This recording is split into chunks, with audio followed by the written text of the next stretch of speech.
They got so many different women in the world, gang. Like you're choosing a little girl just cause you could take advantage of her, gang. That's why y'all really do it though.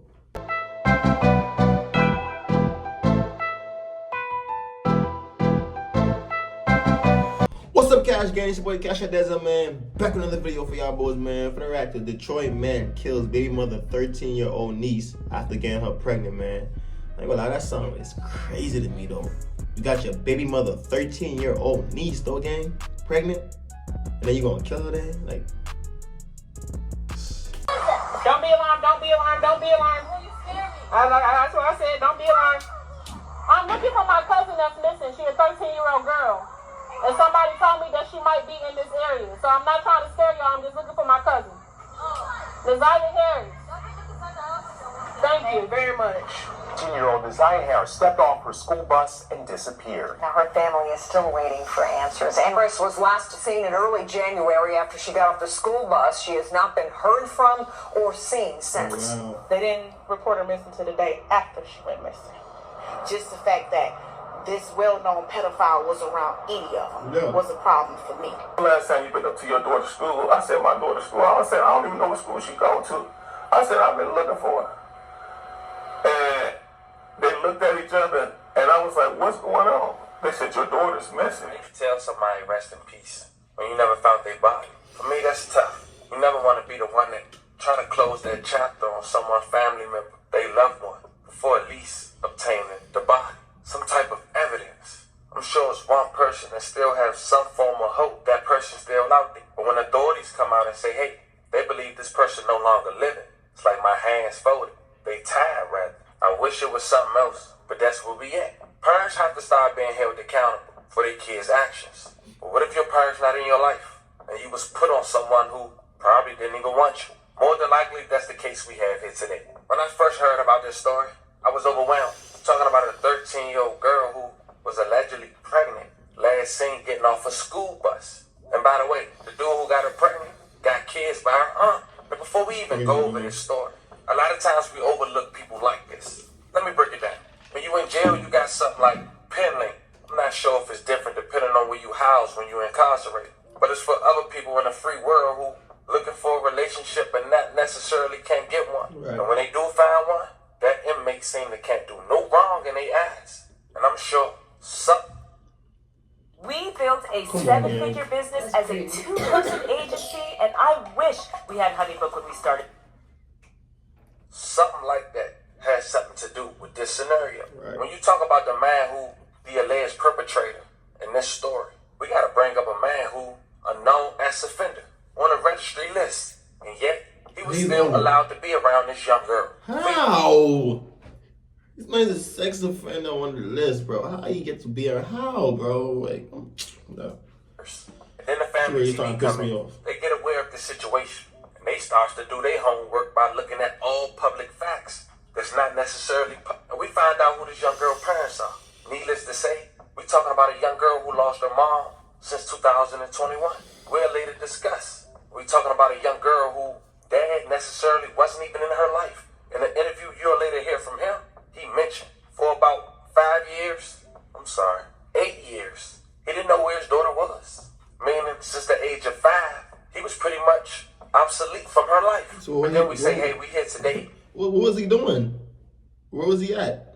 Like, Saying we have an arrest 9 months later. But this the same prime suspect that authorities had in mind from month number 1, who wouldn't release his name. An ex offender, an adult who got the nerve to do such thing to a child. And he supposed to have some rights. But all in all, that's what we have here today. In this video, I'm gonna do my best to shine light on this young girl case, giving her love, respect, and condolences to her family. But we also gonna briefly talk about she throwing up gang signs though, bro. She 13 years old. She had throwing up gang signs though. her environment, this sucker who allegedly did all these things. But before we go over this one, I want you guys to remember, I don't give you no angle. I just give you the story. So with that being said, make sure you like, comment, and subscribe. We'll jump right to it. Sure. Today we're going to Detroit, Michigan, January 9th, 2024. A would have been 14-year-old girl now, but happened when she was 13 years old, was last seen getting off the school bus on her way home. She was a student at J.E. Clark Prep Academy on Detroit East Side. She was last seen getting off the bus on Cornwall Street and 3 Mile Drive near Warren Avenue and Walter Drive. Now, before we really talk about the alleged motive on why she was allegedly kidnapped and by a person who was sleeping and had kids with her aunt, we gotta talk about her upcoming. This young girl has siblings. Her dad, as we mentioned in the interview you'll later hear, talks about how authorities trying to locate her, helped them find her in over 8 years. But a young woman who go by the name named Katina Renee Bates, a young woman born October 7, 1991, and lost her life just before she turned 30 at 29 on August 4th, 2021.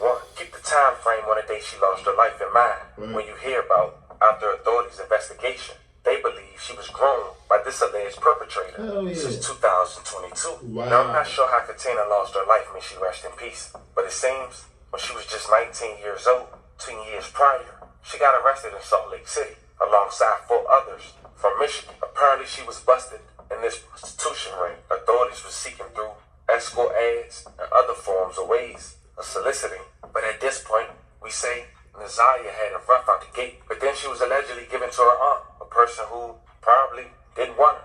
Now, this allegedly her aunt right here. Her name haven't been disclosed, but this man that she's... Bro, these people don't be wanting these kids, bro. Like, the reason why they be taking these kids in, because the government do give you money for me to... They get them money for taking these kids in and shit like that for me. So they was like, no what, fuck it. I mean, if they want to give me some money, I might as well. For me, so...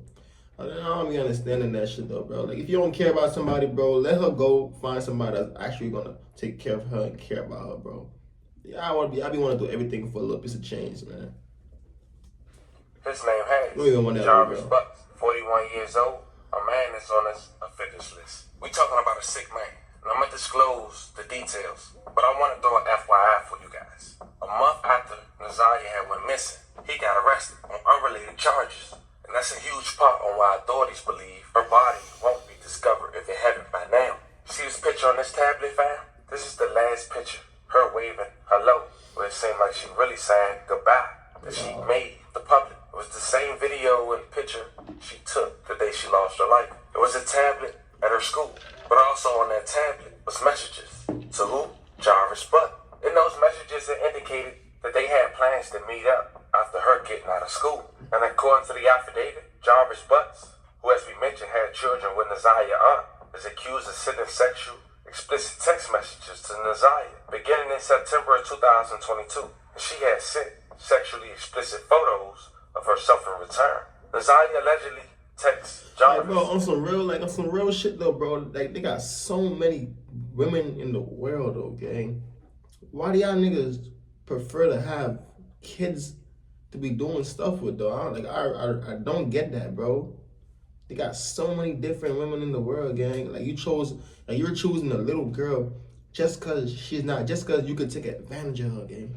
That's why y'all really do it though.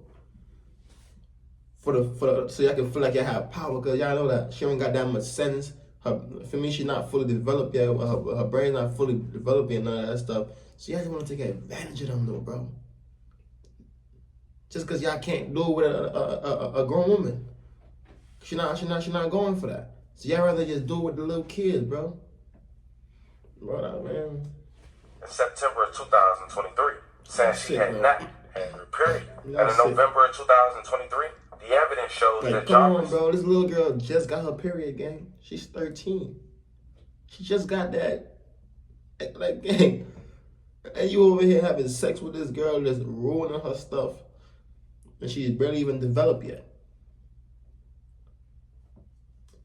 Knows that she is pregnant. His phone record shows that he searched online about abortions, abortion pills, and drinking red antifreeze. This is a picture of Javaris at his shop where he worked. It was a mechanic shop. The shop happens to be the last place where a witness say they seen Nazaria, alongside another grown man getting escorted with Jarvis to that shop. And that was according to Jarvis' sister who seen her at the shop. Once again, she mentions that Nazaria leave a 13-year-old girl with those 2 grown men to go God knows where. Man, on some real shit though, I'm asking some real shit though. Can a 13-year-old body even take an abortion pill or anything like that though? Like, no, like, for me, cause no, 9 or 10, she's 13 though, but I'm just asking, like, even if, like, he had to do some shit like that, right? Can her body even take that, though? Or she probably would have died anyway. But, bro, y'all know what happened, bro. Bro having sex with a 13-year-old. For me, she got pregnant. He panicked. For me, he didn't know what to do because he know that if he go bring her to anywhere, they want to know who she having sex with. They're going to go into school. She not having sex with none of them boys in the school, so she got to be, I mean, and then they going, so he said, I'm going to just kill her off, bro. It's crazy. And according to the affidavit, Jarvis had checked in a motel at 9:30 p.m. and Naziah was nowhere to be seen or found and was never heard from again. Weeks would go by. Family would go door to door looking for her. And on top of that, her dad came public about he believed she's pregnant. And on top of that, he not seeing her for 8 years. He's speaking all this while he in the hospital waiting for a heart. Unfortunately, he didn't get one in time and lost his life soon after. May he rest in peace. Rest in peace, Loving bro. condolences to his family. Don't be alarmed, don't be alarmed, don't be alarmed. That's what I said, don't be alarmed.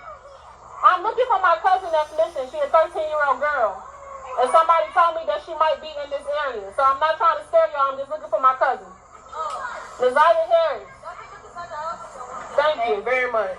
10-year-old Naziah Harris stepped off her school bus and disappeared. Now, her family is still waiting for answers and renewing their pleas for someone to come forward with information. Naziah was last seen back on January 9th at the intersection of Cornwall and 3 Mile Drive. And the primary suspect in her disappearance is a registered sex offender. That's why I ain't gonna lie, bro, too, bro. That's why I like my school, too, bro. Like, I went to, like, a charter school, and I was in middle school gang. And I like them people, bro. Like, them people, like, on that school bus, bro, them people make sure that they register with every parent that was gonna come pick that child up. And no one could not come pick your child up, bro, unless you make a phone call. And that person's name gotta be registered, ID. They gotta make sure they got all that information before anybody pick your child up from that school bus, bro. That's what I'm saying. So for that little 13-year-old to just get up the school bus with him, and like just like that, y'all gotta come on. Yeah, I can't be doing that, bro. It's cheering, bro. Anybody could come by that school bus and just walk, take this little girl hand and just walk along with her, gang, and take wherever you want to take her, gang. Y'all gotta be more on point with this. I mean, y'all little, especially little girl too, bro. Can't be having y'all little man, my little, ooh, boy. I'm gonna make sure I pick her up every goddamn day. Man, even if I gotta tell the job I gotta leave to go pick my daughter up, man, I'm gonna tell that job I gotta leave. If I gotta lose my job to make sure my daughter get home safe, I'm gonna take that. That's what I'm gonna do, bro. Like, I tripping, bro. I don't know. Currently being held in the But again, jail. I can't say that about her because she didn't really have no one that really cared about her, bro. Her dad was looking for her, for me, for about 8 years. The aunt don't really care. For me, because she got damn near her man is having sex with the little girl, so she not really worrying about the little girl, paying attention to the little girl, because that wouldn't be happening. Feel me? That wouldn't be happening. But Detroit reporter Ryan Marshall is live at the Frank Murphy Hall of Justice in downtown Detroit, where the family will gather for a vigil later this morning. Ryan. Well, guys, the family of that missing Detroit teen still seeking justice in this case. That includes Naziah's biological father, who exclusively spoke with 7 News Detroit. He is fighting for his own life, but is holding on to find his little girl. it's crazy. I know the family hopes and prays that she is still Alive. alive. But if you get that phone call, That's crazy, bro. God knows, probably this man was trying to get with his daughter for years. Never got the chance to. Probably the baby mama was on some other stuff. Disappeared. For me, he can't get no contact looking for his daughter for years and shit like that. Because that do happen, bro. Baby mamas disappear. You would never hear from the child again. Never. I mean, never. Looking for his daughter while he got a heart problem. Bro, this shit is sad as hell, bro. I ain't no cat though, bro. And then find out somebody raped your daughter on some shit and killed her, bro. While she was pregnant too. That's crazy, bro. At 13 though, bro. Man, come on, bro. Society is fried, bro. That's why I'm getting back in the ministry. 48-year-old Mervyn Jennings is Naziah Harris's biological father. He says he's tried to reconnect with his daughter for the past 8 years. Jennings says he was only reconnected after 2 Detroit Public Schools police officers tracked him down. When the last time you been up to your daughter's school? I said my daughter's school. I said I don't even know what school she go to. I said I've been looking for her. Yeah, because that's what their mamas do. And they looked at each other, and I was like, what's going on? They said, your daughter's missing. He's dealt with serious medical issues in the 8 years away from Neziah. Jennings has congestive heart failure. He says in April, doctors gave him only 7 days to live. While that prognosis has slightly improved, Mervin needs a new heart. While dealing with those difficult health... I ain't gonna lie, y'all, that heart problem stuff is serious, bro. My aunt died from that, bro. God. Literally, gang. She just came from a prom, whatever, bro. She did the heart problem be serious, bro. For real, you be having like a few days to live, bro. For real, bro. Like if they don't get you, if they don't do something in time, you have a few days to live, bro. All right, Peter. Mervin says what really hurts his heart. I believe my daughter was pregnant. Yes. He says much of the family thinks Neziah was being sexually assaulted by a man who is a convicted sex offender. We're not naming him because he hasn't been officially charged in the case. Oh my God. And I'm like, oh my God. Oh my God. You know, what's done in the dark. That's what I'm not understanding too. Like, this man's a sex offender. How was he around kids at all? Like, how? And ma'am, how could you be with this man, bro? This is your baby father we're talking about right here. And you know that your baby father is a sex offender. He's registered as a sex offender, man. And you still had the audacity to still be around him, and you have kids with him. And you picked up your niece, and she's getting raped in the crib. Probably when you at work, when you outside, she inside, he going up there doing his thing with her. Come on, bro. You're a sick ass lady, bro. Like on some real, you're sick, man. What the fuck with you? It's gonna come. You can't do this. You can't do this, man. And get this, Mervin also says that he talked to Neziah's older brother, who says that registered sex offender has been molesting her since she was 12 years old. They are holding out hope that Neziah will come home alive. Boy, he been doing that to her for a whole year. Bro, he been doing that to her for a year, gang. 365 days. And she was 12, she's 13 now. Man, I need to throw her in jail to investigate the baby mama too. I need to investigate her. Cause where was she at? What was she doing? All this was taking place. January 10, 2024, Neziah was nowhere to be found, but some clothes items was found in Detroit, in the area where Jarvis was found as well. Yet, authorities didn't make no name public to stay away from or to be aware for, nor did they make an arrest. 9 months later, on the last week of September, Wayne County Prosecutor's Office make an arrest. 41-year-old Jarvis Raymond Butts, charged with first-degree M, second-degree criminal conduct, and child abuse of material. Butts is also facing sexual assault charges involving 2 additional victims who were under the age of 13 at the time, one being as young as 4 years old. My career. What? Bro, you're sexually assaulting 4-year-olds, bro? Pack you up.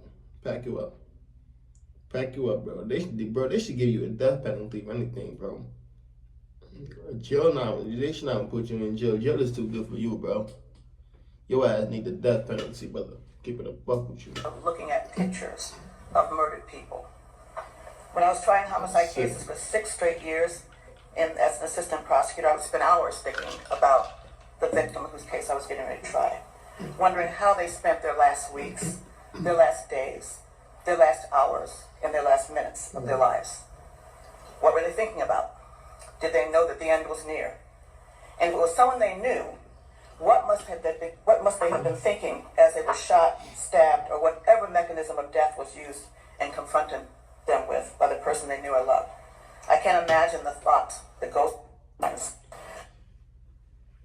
Protect your wealth by spending physical gold, not paper money that grows weaker by the second. But it's always 1,000 times worse. That ain't me, y'all. That's that. When the person is a child or a baby someone in the dawn of their lives who have begun to live their lives. The picture behind me is of Zanaya, and that will always be haunting because it was taken just a short time before the evidence shows that she was never seen or heard from again. It was taken by Nazaya herself, a selfie. That's the last known picture that we know about of her. And it was pointed out to me by one of the detectives on this case and by one of the prosecutors. She is smiling, waving, saying hello. But little did she know that she was really saying goodbye. We will provide to you later she is smiling, waving. That is not me, all right? Y'all see, I reversed it. It's not my video. I mean, that's that video. That's the recorded, man. But little did she know that she was really saying goodbye. We will provide to you later a very skeleton timeline of the time right before her death, before and after. Of course, the detail would be provided in court. The evidence shows overwhelmingly in this case that she is in fact deceased. Wow. The last time she was seen alive was January the 9th of this year, 2024, almost 9 months ago. Her missing status was reported to the Detroit Public School Police Department by her grandmother on that very day when she never returned home from school. And again, that was January the 9th, 2024. Wow. In early February of 2024, the case was turned over to the Detroit Police Department.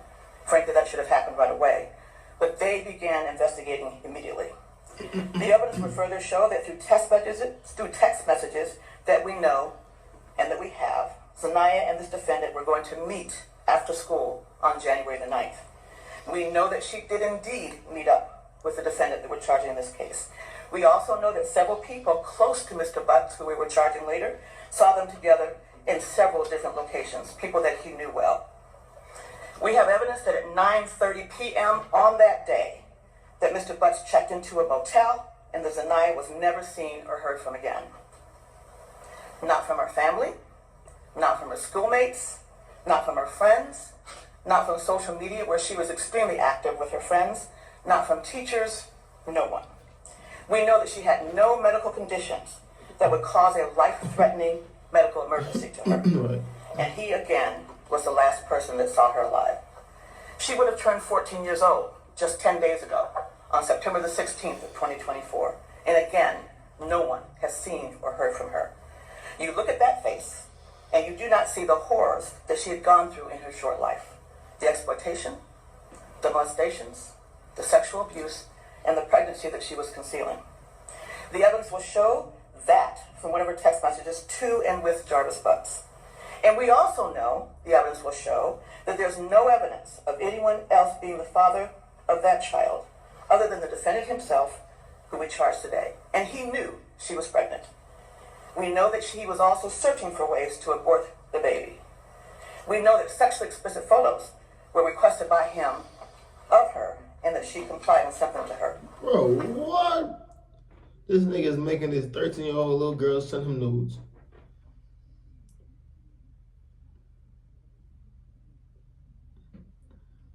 Bro, this shit is ridiculous. I don't know, bro. This shit, bro. Y'all should just kill this nigga. I ain't, bro. Unalive him, bro. I can't say certain shit on here. I be bugging sometimes. I remember somebody asked God shot a band on my other channel. I mean, they gotta unalive this man. Gotta unalive him, man. Tweaking out, bro.